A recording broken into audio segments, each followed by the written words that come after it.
выборы у нас прайшлі так, як у цэлым па Беларусі, без нейкіх нечаканасцяў.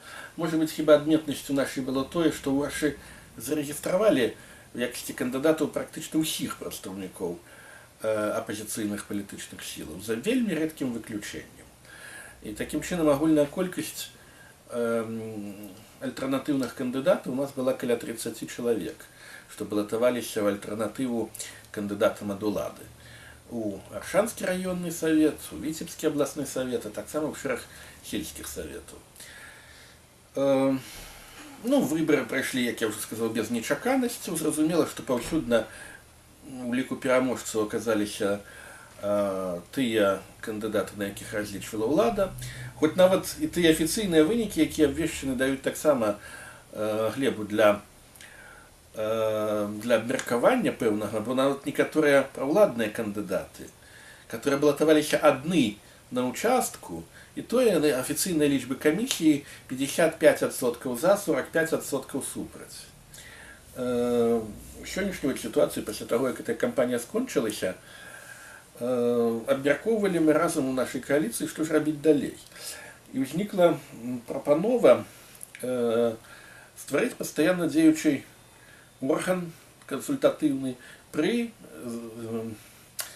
зліку з тых кандыдатаў, што балатаваліся альтэрнатыўнымі кандыдатамі ў саветы розных узроўняў.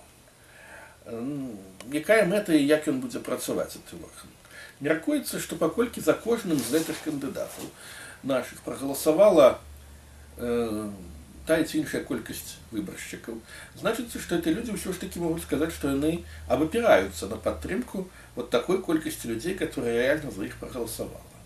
Вот некаторыя нашыя кандыдаты нават па афіцыйных лічбах у раённы савет набралі больш за 500 галасоў. Это значыцца, што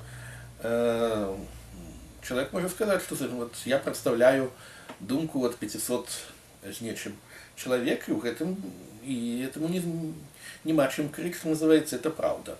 Мы меркавалі, каб в дальнейшем стварыць такую вот команду из этих альтернативных кандидатов, которые в будущем будут выпрацоўваць рекомендации для городской, для районной улады аршанской наконт вырашэння тых ці іншых мясцовых праблем. Мы лічылі, што потым наш вот этот вот клуб, мы его вырашили назвать Совет народных прадстаўнікоў, папярэдняя назва, можа падзяліцца на секцыі па накірунках дзейнасці, і кожная секцыя можа выпрацоўваць для улады тыя ці іншыя шляхі вырашэння праблем, якія стаяць перад імі сёння. Скажем, дзе весці будаўніцтва лепей, як знаходзіць спосабы папаўнення бюджэту, як, можа быць, вырашаць экалагічныя пытанні, ну і іншыя пытанні, которые мясцовай уладзе даводзіцца вырашаць.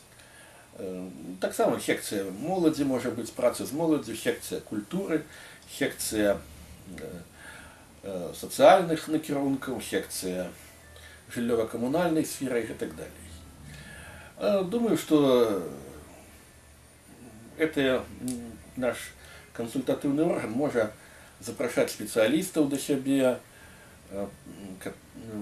по разных накірунках этой сферы, которые могут приезжать до нас, выказывать так само свои порады и прапановы как специалисты. Мы будем прислуховываться до их, разом складать планы, прапановы, ну и таким чином працаваць з мясцовай уладай. У контакте и с насельніцтвам адначасова, и з мясцовай уладай. Ну вот такие пакуль навскидку, что называется, планы на ближайшую будущее.